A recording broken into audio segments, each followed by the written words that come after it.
Look, I don't want to get stuck on this, okay? Okay, my sister, the reason I'm going over this is because yesterday I filmed my sister. We had taken her to, or my brother-in-law actually got an ambulance for her because she had some heart problems. They rushed her over to Mercy Hospital in Hillcrest. Now, I have to give more detail now because you guys did what you did. I'm talking about they went inside my phone. I recorded my sister yesterday. She's been out of the hospital for about a week. I recorded her and her comment about her getting taken down below the hospital. And then when I go on my phone to upload the video, it was erased. They went into my phone and erased the video. I'm going to talk to her again and just put the interview up in more detail. See, when you say no, no, I say yes, yes, and then it just gets, you know, it just gets more defined. This is how this works. I'm going to tell you how this works. I believe in private property. I have a space around me. You don't want to enter my space. You do not want to enter my space, and when you do, you definitely don't want to get caught, because I will run you over like I'm a steamroller. You understand me? You don't want to come inside my place, and you don't want to mess with my family and my friends anymore. I'm serious. I will crack you in half. Now listen, they went inside my phone and they erased the interview of my sister going into the hospital. So let me tell you what happened. My brother-in-law rushed my sister to Mercy Hospital because she had a heart problem, some kind of air around her heart or something. She was feeling sick. I got the message, so I went to the hospital to visit her.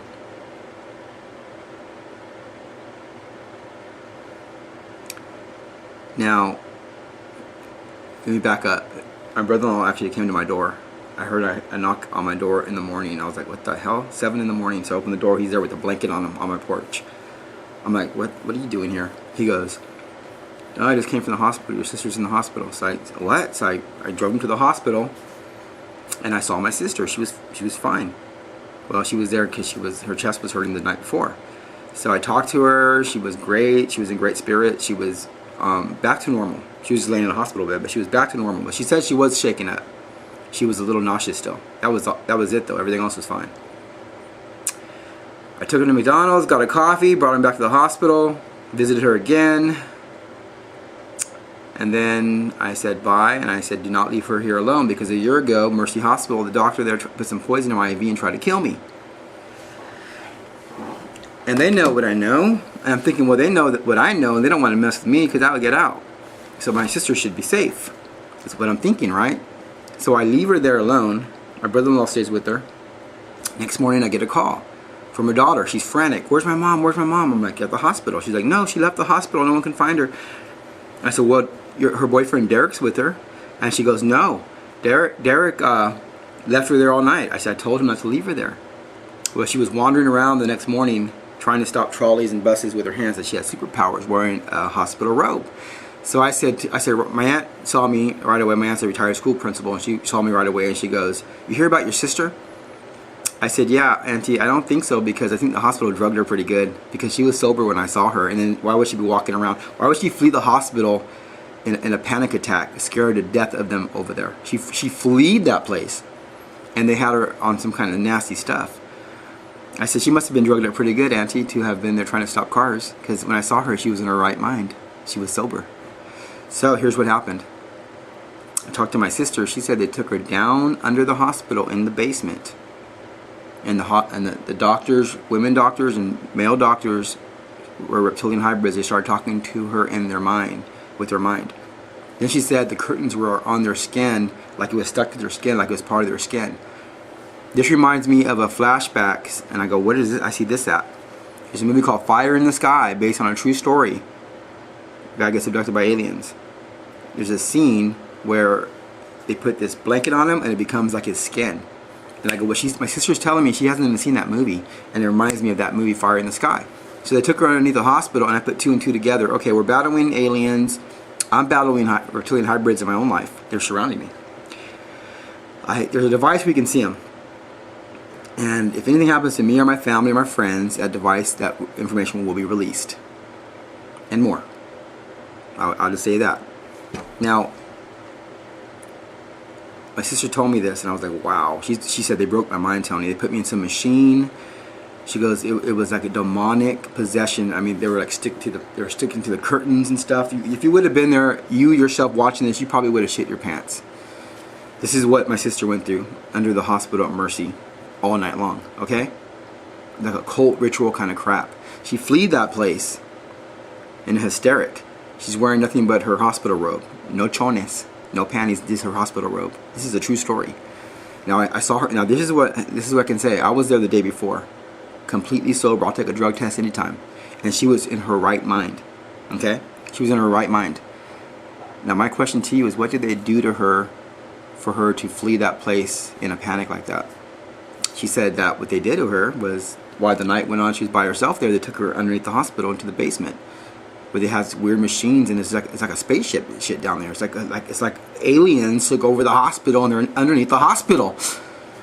Now the reason I'm making this video, I was gonna make a quick, just a quick comment from her. I was gonna drop it at that. I was gonna leave it at that. But when someone starts thumbing my finger down on that video, and then when she gives me a statement and they go inside my phone, see, and they erase my video, that tells me no, you're not touching my shit, and you better stop messing with my family. You don't want to test me, or do you? I mean, if it's on, it's on. Anytime you're ready. Anytime you're ready, because you know what? I'll tell you what. I might be a loser. I might not have money. I might be this and that. But I'm not the one hurting people. I'm not the one breaking the law, violating people. I'm not the one that has anything to hide. Anything, I'm willing to take a polygraph test on anything. And I'll tell you something else. And that's if it's something that's a real, I mean, like, let me put it this way to you.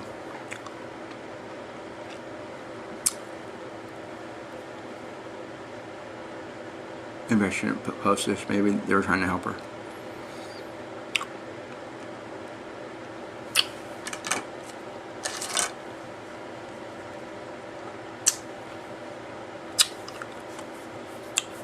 No, they were trying to help her. See, I wouldn't be making a big deal about this had they not went in my phone and erased her statement. I was going to let her make a statement, and I was just going to drop it. A statement and drop it.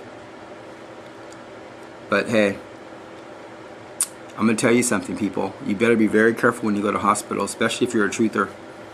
Because I like how there's a visiting thing where no one can watch them, there's no witnesses. And then you got people telling stories that are horrific. I wonder how many other people have something to say about Mercy Hospital. Now there's a doctor there that I'm going to start a lawsuit with, and there's a few police officers I'm going to start a lawsuit with, and they hacked into my phone, and there's evidence on that, because when you hack into someone's phone, the best you can do is cover up your footprints. And when you cover up your footprints, you still leave a blotch. There's like a blotch that somebody was inside the phone. It's a blur. There's a stamp there that wouldn't be there unless someone went in there and then covered up the tracks. So I got the dates. April 28th, I think is one of them. I got everything, and my friends got names. There's names of people that are involved in this stuff, and there's faces, and there's a whole puzzle of different roles and different events. And the big news is the big news. And if you guys keep messing with me and my family and my friends or anybody, then you guys are calling. I'm tired of bringing this shit up. It makes me wonder if you guys just really want to push me. I mean, I'm gonna drop this for now. My life had better go back to normal, and my family and my friends. Everything better be just like I see nothing. Because if I see anything, then I get triggered.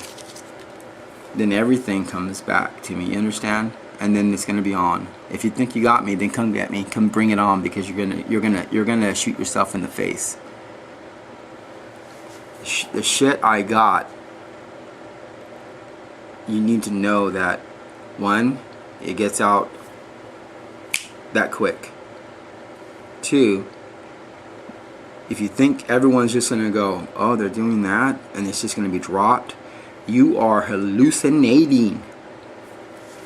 You are in your own deception. Now just leave me and my family alone. That's all you have to do. As of now, it's really quiet, isn't it? Have I been quiet? Has it been nice and quiet? Leave me and my family and my friends alone. Because if we vanish, die, or if we keep getting picked with, then we suddenly just got loud. You understand what I mean? And I don't want to go there. You don't want me to go there. Let's not go there. Just forget about us, erase us. My sister is going back again, and if she ever has a problem again, then it's on. It's on. Believe it.